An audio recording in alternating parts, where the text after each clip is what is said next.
दौलत मिली जिन्हें धनवान बन गए, ताकत मिली जिन्हें बलवान बन गए।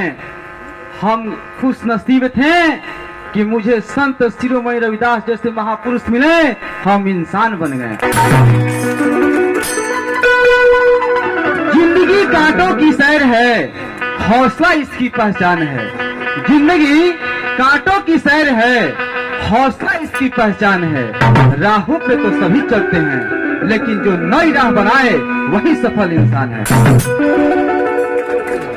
आदरणीय इस कमेटी के आयोजक मंडलीगण और हमारे इस कमेटी के और संत शिरोमणि रविदास जी के कीर्ति को उजागर करने के लिए आए हुए हमारे गायक मंडली और उपस्थित हमारे सभी गार्जियन, मैं सभी को तहे दिल से नमन करता हूं, हार्दिक अभिनंदन करता हूं। संत शिरोमणि रविदास जी भारत के इतिहास के एक ऐसे अनुपम पुरुष थे जिन्होंने क्या कहा, ऐसा चाहूं राज में जहां सबन को मिले अन्न, ऊंच नीच का भेद नहीं, रैदास रहे पर। हमारे संत शिरोमणि रविदास जी का क्या सपना था? हमारे संत शिरोमणि रविदास जी चाहते थे कि हमारे देश में सब व्यक्ति को खाने को रोटी का मकान मिले, हेलो, और किसी के साथ जातीय भेदभाव, ऊंच नीच, छुआछूत न हो। उसके लिए संत शिरोमणि रविदास जी ने आजीवन संघर्ष करने का काम किया। संत शिरोमणि रविदास जी का कहना था कि जाति जाति में जात है, ज्यों केले का पात, रैदास मानुष ना जूझ सके जब तक जाति न जाए।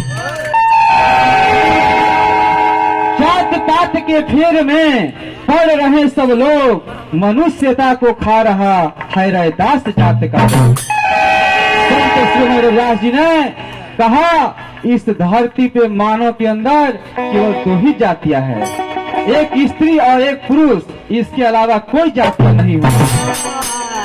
तो आज हमें इस महापुरुष को समझने की जरूरत है, इन्हें पढ़ने की जरूरत है और जन जन तक इनके संदेशों को पहुंचाने की जरूरत है। संत शिरोमणि रविदास जी क्या कहा करते थे?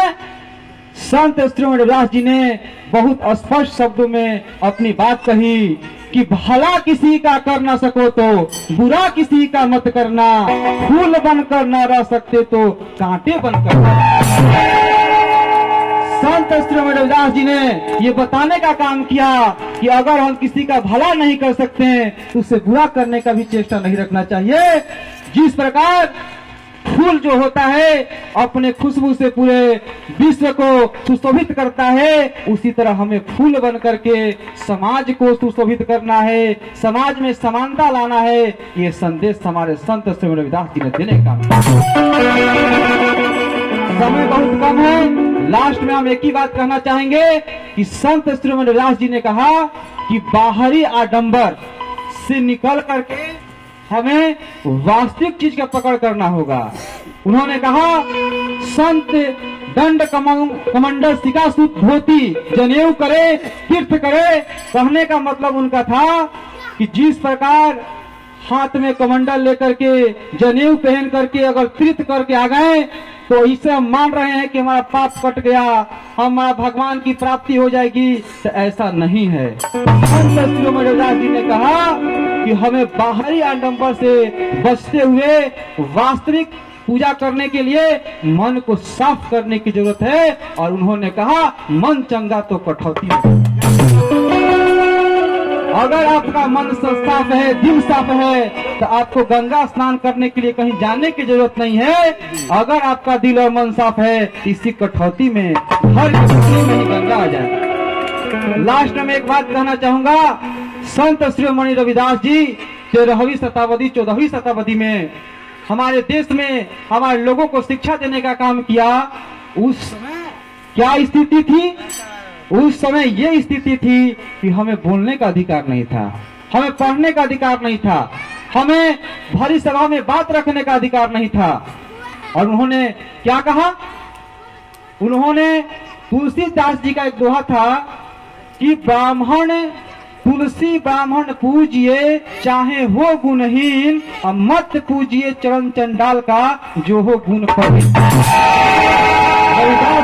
रविदास जी ने उसका काउंटर करते हुए कहा कि रैदास बाभन ना पूजिए जो हो गुणहीन, और पूजिए चरण चंडाल का जो हो गुण प्रवीण। हमें पूजा किसी व्यक्ति की जाति देखकर नहीं करनी चाहिए, बल्कि पूजा उसकी होती है चाहे वो किसी कास्ट में पैदा हुआ हो। अगर उसमें विद्वता है तो उसकी विद्वता की पूजा होनी चाहिए। लास्ट में मैं संत शिरोमणि रविदास जी को नमन करते हुए, यहाँ पे सभी हमारे गार्जियन को नमन करते हुए एक शेर के साथ अपने बातों को खत्म करूंगा कि जिंदगी में कुछ पाना आसान नहीं होता, जिंदगी में कुछ पाना आसान नहीं होता, बिना संघर्ष कोई महान नहीं होता, और जब तक ना पड़े एक हथौड़े की चोट, एक पत्थर भगवान नहीं होता।